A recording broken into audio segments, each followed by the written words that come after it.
মুস্তাফার গোলাম হয়ে যান, কিয়ামতের ময়দানে নবী পাকের হাতে হাউজে কাউসারের পানি মুস্তাফা নিজেই পান করাবে। সুবহানাল্লাহ।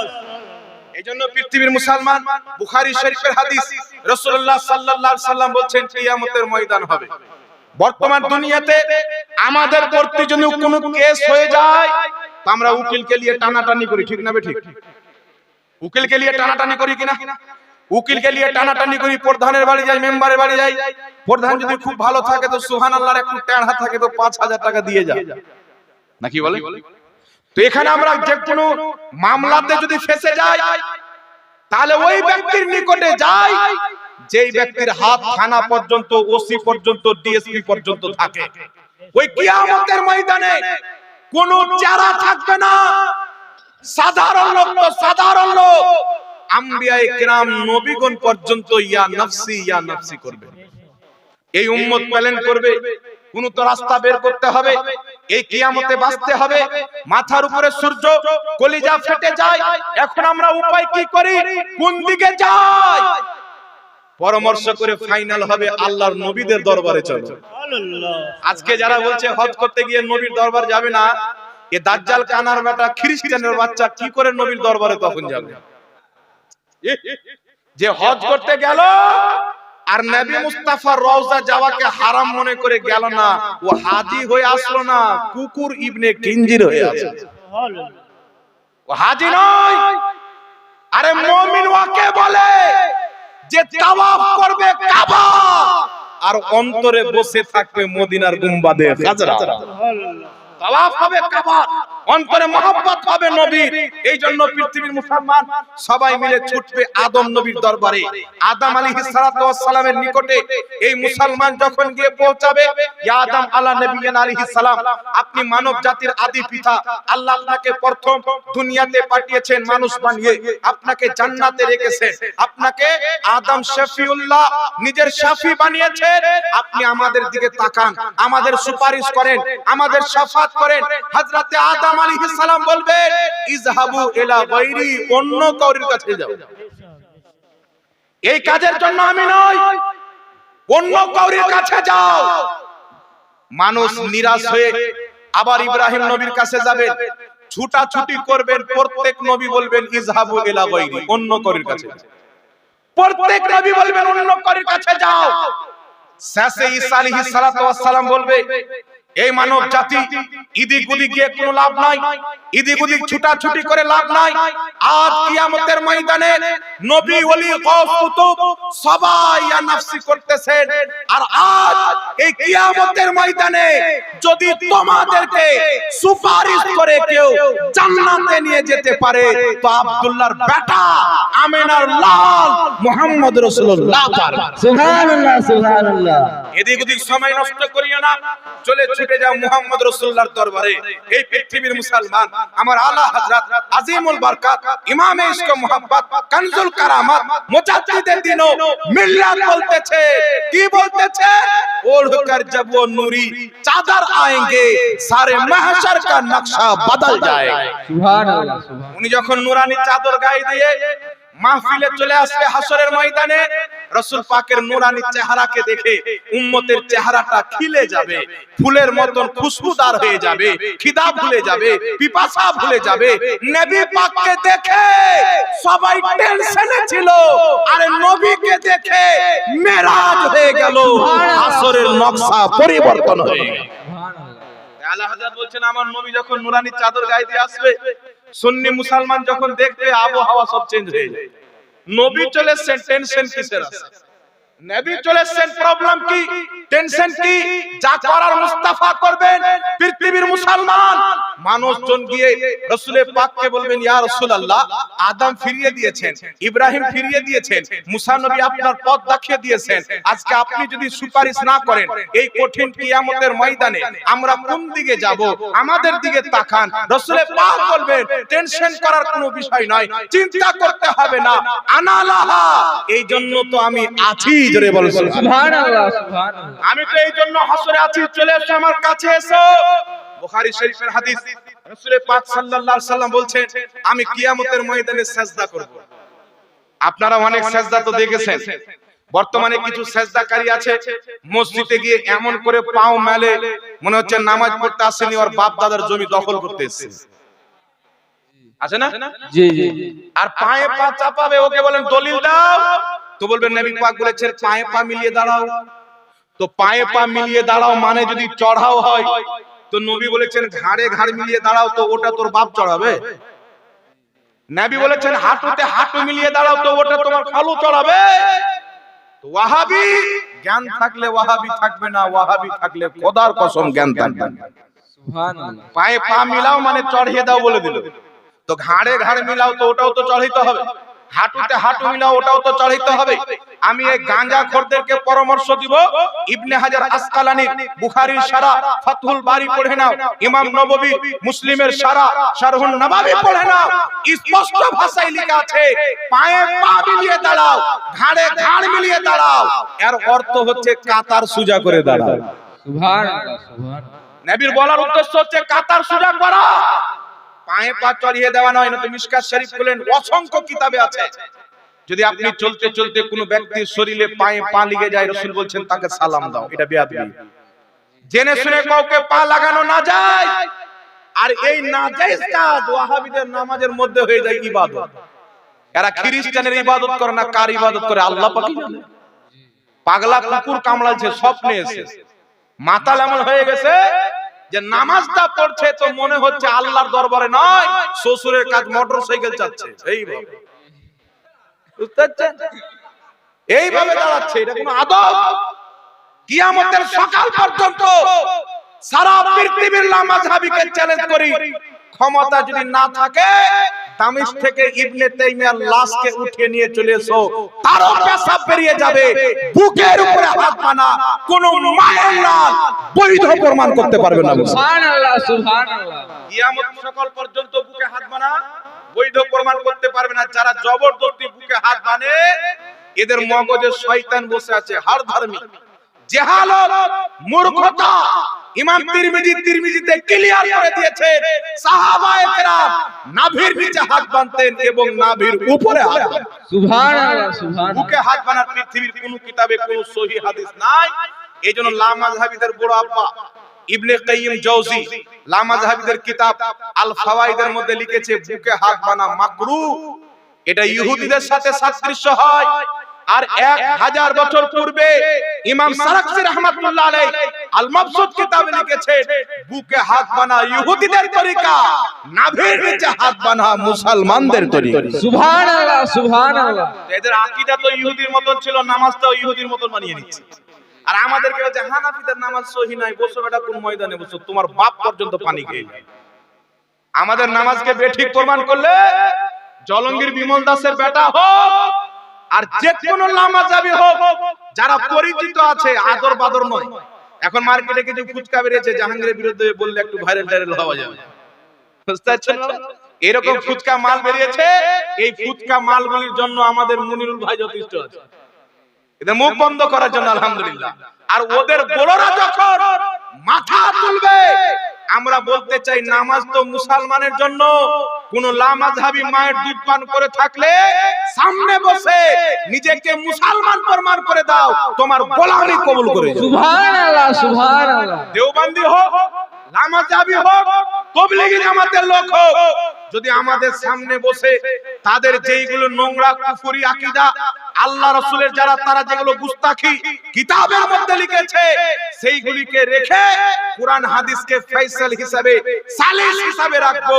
যদি কুরআন হাদিসের সামনে তাদের আকীদাগুলি সামনে রেখে নিজেকে মুসলমান প্রমাণ করতে পারে, আমি তাদের গোলামি স্বীকার করে নিব।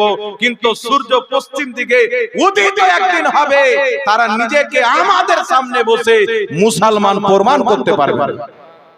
তাহলে কেউ যদি বলে আমরা মাজার যাই না, নবীর সুপারিশ মানি না, আমরা কিয়াম করি না, আমরা দুরূদ করি না, তুমি তো ইহুদির বাচ্চা, করবে কেন? তুমি তো মুসলমান নয়। আরে নবীর মুখে মহব্বত কারা করবে? ওলিকে মহব্বত কারা করবে? যাদের কলবের মধ্যে ঈমান থাকবে, তাদের কলবে মুস্তাফা জানে রহমাতের মহব্বত থাকবে, সুবহানাল্লাহ ওলিদের সুবহানাল্লাহ আদব থাকবে। আর এই ভাগ্য আল্লাহ সুন্নিদেরকে দান করেছেন। আমাদের কলিজার মধ্যে প্রথম খোদার মহব্বত, তারপর নবীর মহব্বত, তারপর সাহাবার মহব্বত, তারপর আহলে বাইতের মহব্বত, তারপর তাবিদের মহব্বত, তারপরে গাউসের মহব্বত, খাজার মহব্বত, আলা হযরতের মহব্বত। পৃথিবীতে যত আল্লাহর ওলি আছে সবারই মহব্বত আমাদের অন্তরে গাঁথা আছে। সুবহানাল্লাহ সুবহানাল্লাহ। কিন্তু এদের নিকটে ওলিকে যদি মানেন তো বলবে পীর পূজারি, আর জোকার নাইককে যদি মানেন তো পাক্কা মুসলমান। যে ইংরেজদের মতন ড্রেস পরে নিজের কিতাবে লিখেছে সমগ্রর মধ্যে যে 4 জন মহিলা নবী এসেছিলেন, আর আল্লাহ বলছেন আমি কোন মহিলাকে নবুয়ত দিইনি। ও নিজের কিতাবে লিখেছে আল্লাহ ধ্বংস হতে পারে, ও নিজের কিতাবে লিখেছে আল্লাহ পাক জুলুম করতে পারে। আর যেই ব্যক্তি এরকম আকীদা রাখবে যে কোন মহিলা নবী এসেছে, আল্লাহ ধ্বংস হতে পারে বা আল্লাহ জুলুম করতে পারে, সেই ব্যক্তির ঈমান থাকবে? এখন বলবে হুজুর লাখ লাখ লোককে কলমা পড়াচ্ছে, তো ভারতে তো 40 লাখকে কলমা পড়াচ্ছিল, তো 40টাও নাই কেন? জি, এইগুলো সব টাকা দিয়ে সেটিং করে ওয়াহাবিয়াতকে প্রচার করার জন্য এদেরকে কিনে আমেরিকা, সৌদি আরব খাড়ো করিয়েছিল মুসলমান। কোনদিন জিন্দেগিতে দেখেছেন কোন আলেমের সাথে তর্ক করেছে? কথা বলতে হবে। ও আলেমের সাথে জিন্দেগিতে তর্ক করেনি, জাহিল জাহিলের সাথে তর্ক করেছে। ওর যদি বিদ্যা থাকতো, দম থাকতো, তাহলে আলেমদের সাথে তর্ক করে প্রমাণ করতো যে আমি সহিহ। কত শত আলেম তাকে চ্যালেঞ্জ করেছে, সোশ্যাল মিডিয়ার মাধ্যমে আছে। লুঙ্গির সামনে আপনার মালয়েশিয়া পালিয়ে গেছেন, কিন্তু কোন মৌলবীর সামনে বসতে পারে না। এইজন্য পৃথিবীর মুসলমান আপনাকে বলতে চাই, নবীর বিপক্ষে থাকনেওয়ালা সারা জমিনের যদি কেউ বাদশা থাকে, তার সম্মান পায়ের জুতে লাগা ধুলের সমতুল্য হতে পারে না। আর রাসূলকে মহব্বত করনেওয়ালা, রাসূলের তাজিম করনেওয়ালা রাস্তার যদি জামার থাকে, সেই ব্যক্তির জন্য আমাদের অন্তরে জায়গা আছে। বল সুবহানাল্লাহ সুবহানাল্লাহ। কিয়ামতের ময়দান হবে, রাসূল পাক সাল্লাল্লাহু আলাইহি সাল্লাম বলবেন আনা লাহা, এই জন্য তো আমি আছি। সুবহানাল্লাহ। চিন্তা করেন বাবা, যে কিয়ামতে ঘুষ চলবে না। এখন মার্ডার করে দেন, 5 লাখ টাকা ঘুষ দিয়ে দেন, বলবি এ মার্ডার করেনি।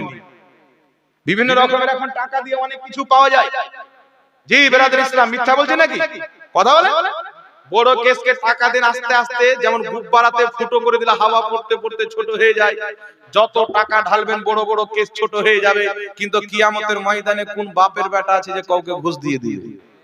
জি, ওর পরনে কোনো পোশাক থাকবে না। যেই মা 10 মাস পেটে গর্ভে ধারণ করে রক্তকে দুধ বানিয়ে পান করাচ্ছে, সন্তান সেই মাকে চিনতে পারবে না, মা সেই সন্তানকে চিনতে পারবে না। খোদার কসম খেয়ে বলি, আপনার বাপ আপনাকে চিনতে পারবে না, আপনার মা আপনাকে চিনতে পারবে না। কিন্তু নবী মুস্তাফা আমাদেরকে কত মহব্বত করে, প্রত্যেকটা উম্মতকে আমার মুস্তাফা কিয়ামতে চিনতে পারবে। সুবহানাল্লাহ সুবহানাল্লাহ। রাসূল পাক সাল্লাল্লাহু আলাইহি সাল্লাম বলছেন আমি সিজদাতে যাব।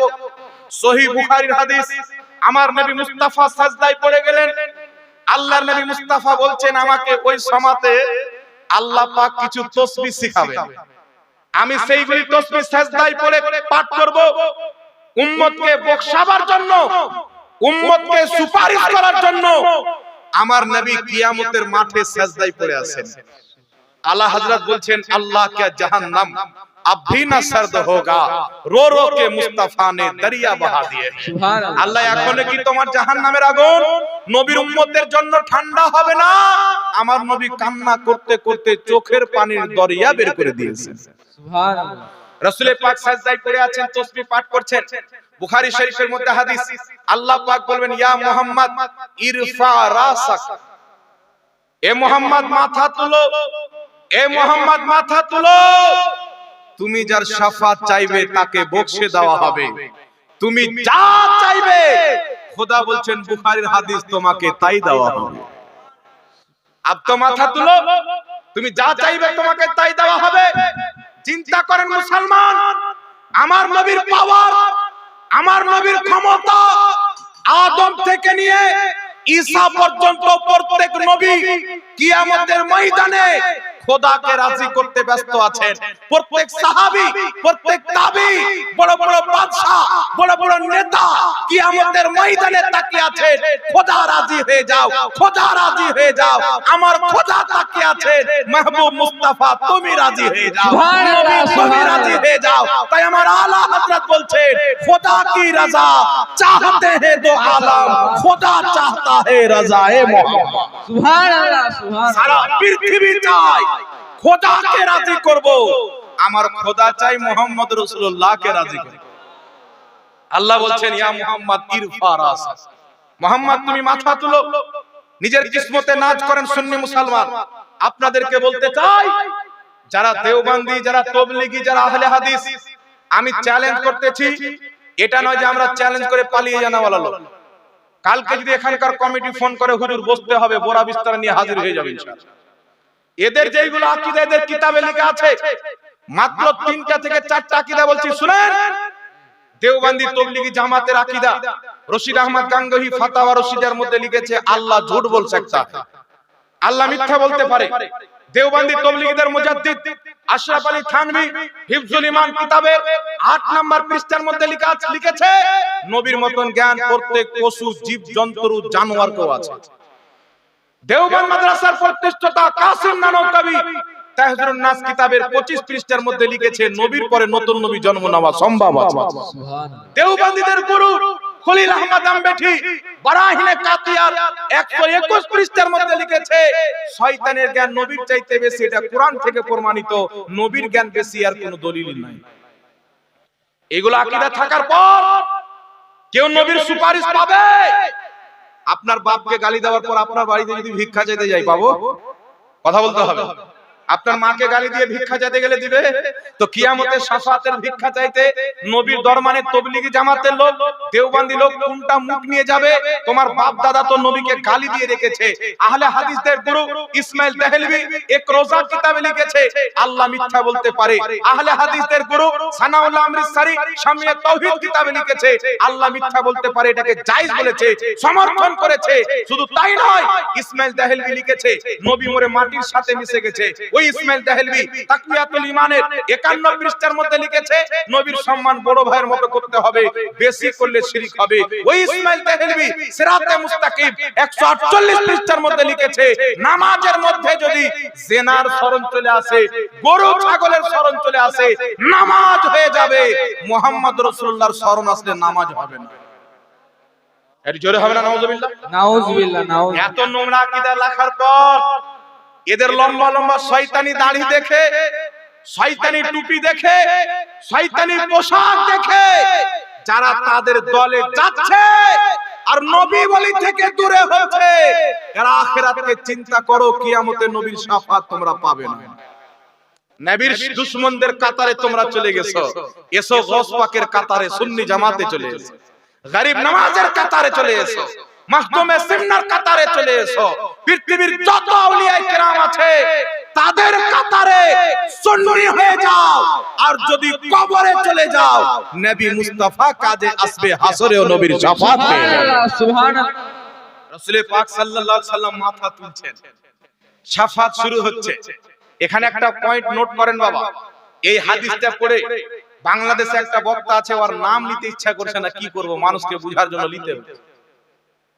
এর নাম নিলে পুরো রাত খারাপ চলে যায়, বুঝতে পারছেন? আমার সামনে কেউ যদি একটা কালো কুকুর রেখে দেয় মরা, আর এই লোকটা একদিকে দাঁড়িয়ে যায়, তো কুকুরের দিক দিয়ে যাওয়া পছন্দ করব, ওর দিক যাওয়া পছন্দ করব। ওর নাম হলো কাজ্জাব বিন ইহুদি। নাম শুনেছেন? আব্দুর রাজ্জাক নামটা শুনেননি বাংলাদেশে?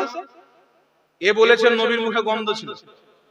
আর বুখারীর হাদিসে সাহাবা বলছেন নবীর মুখ দিয়ে এমন সুগন্ধি বের হতো, পৃথিবীর কোনো মুস্কো আম্বারে ওই সুগন্ধি ছিল না।